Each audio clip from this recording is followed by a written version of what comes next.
Doctor Moumita के साथ ऐसा क्या हुआ? आप सोशल मीडिया के ऊपर तस्वीरें देख रहे हैं, आप सोशल मीडिया के ऊपर हर एक का पॉइंट ऑफ व्यू देख रहे हैं। जस्टिस फॉर डॉक्टर मौमिता, आखिर ऐसा हुआ तो हुआ क्या? आखिर रियल स्टोरी क्या है? ये हमारा काम नहीं है, लेकिन जो हुआ है उसके लिए आवाज उठाना हमारा काम है। हुआ ये इंडिया के अंदर है, लेकिन तकलीफ पूरी दुनिया को पहुंची है। क्यामत क्यों जरूरी थी? क्यामत खुद बताएगी कि उसको जरूरत क्यों थी आने की। जो हालात इस दुनिया के हो चुके हुए, यहाँ पे कोई बंदा सेफ नहीं है। आप ये अंदाजा लगाएं कि एक लड़की 5 साल का MBBS सबसे खतरनाक डिग्री करने के बाद इंडिया का सबसे बड़ा जो एक टेस्ट होता है, नीट टेस्ट, उसको क्रैक करने के बाद 2 साल उस प्रोफेशनलिज्म के अंदर जाती है जो सबसे ज्यादा मुश्किल है, जहाँ पे 16-16 घंटे आपको शिफ्ट करनी पड़ती है एक डिग्री कॉलेज के अंदर, जहाँ पे वो जिसको कहते हैं ना पढ़ भी रही थी, साथ ही साथ कहते हैं ना मेडिकल फील्ड के अंदर भी थी। इतनी लंबी ड्यूटी करने के बाद उसके साथ क्या होता है कि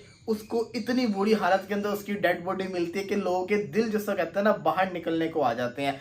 रात पूरी गुजर जाती है। होता क्या है आपको पता ही है कि एक बंदा डॉक्टर मौमिता के साथ जिसको कहते हैं ना ज्यादती करता है, और ज्यादती नहीं करता, साथ ही साथ उनके जिस्म को तोड़ मरोड़ देता है कि जब वो अपने आप का बचाव कर रही होती हैं तो उनका सर जमीन पे मारता है, जिसकी वजह से उनकी जो ग्लासेस थी वो टूटती है, कांच आंखों के अंदर जाता है, आंखों से खून आता है। यही नहीं, वो अपने बचाव के लिए अपने हाथ यूज करते हैं, उनके नाखूनों पे चोट होती है, उनके हाथों के ऊपर चोट होती है। इसी के साथ साथ जो उनका लोअर बॉडी थी, दोनों टांगे बीच से ब्रेक होके एक इस साइड पे एक इस साइड पे। मैं तस्वीर नहीं दिखा सकता क्योंकि वो वायलेशन के अगेंस्ट हो जाएगा। मैंने खुद वो तस्वीर देखी सोशल मीडिया के ऊपर, और अफसोस इस चीज का है कि इसको दबाने की कोशिश की गई। जब सुबह 6 बजे उसी कॉलेज का एक बंदा सेमिनार रूम में पहुंचता तो वो चीखे मारता बाहर आता है।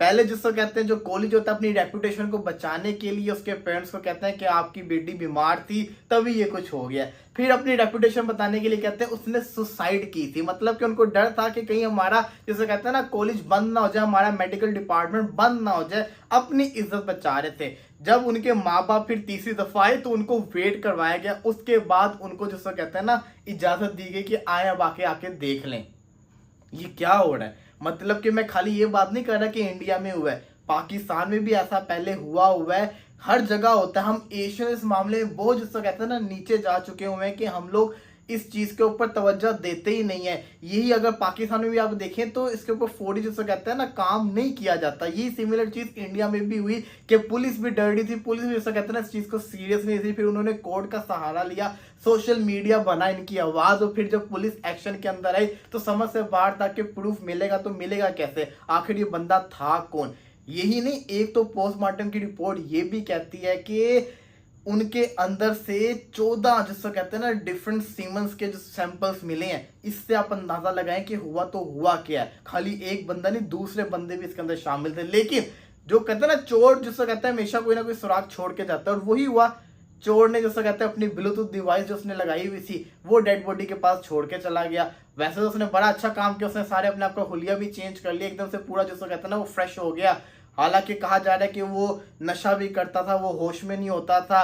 लेकिन जब आपकी किस्मत खराब हो तो फिर ऐसा होता ही होता है। और हुआ क्या कि उसने अपनी डिवाइस छोड़ दी थी, उस डिवाइस को मैच करके उस बंदे का पता चल गया, संजय राय उसका नाम था। और हुआ क्या, उसके शूजों में से डॉक्टर मौमिता के ब्लड का सैंपल मिल जाता है, जिससे पता चलता है कि ये वो बंदा है। अब इसके ऊपर केस का मुजरिम तो पता चल गया, लेकिन लोग कहते हैं कि एक बंदे का काम नहीं है, और बंदे भी इसके अंदर शामिल है। अब रिपोर्ट्स कहती हैं, कुछ कहते हैं कि सिर्फ एक बंदे का काम है, कुछ कहते हैं ज्यादा लोगों का काम है। कि सवाल ये आता है ऐसा हुआ तो हुआ क्या। कुछ लोग इंडिया के अंदर ये भी बातें कर रहे थे कि जनाब ये जिसको कहते हैं ना लड़कियां ऐसी हरकतें करती तभी उनके साथ ऐसा होता। तो मेरा जिसको कहते हैं ना उनके आगे मैं हाथ ही जोड़ता हूँ कि मतलब कि ये भी कोई बात नहीं होती। मतलब कि आप जब कुछ कर नहीं सकते तो फिर आप ऐसे बयान ना दिया करें। जो हुआ है ये खाली इंडिया के लिए नहीं, पूरी दुनिया की ह्यूमैनिटी के लिए एक सवालिया निशान है। शर्मिंदा होने का मुकाम है कि ऐसा हुआ तो हुआ क्यों।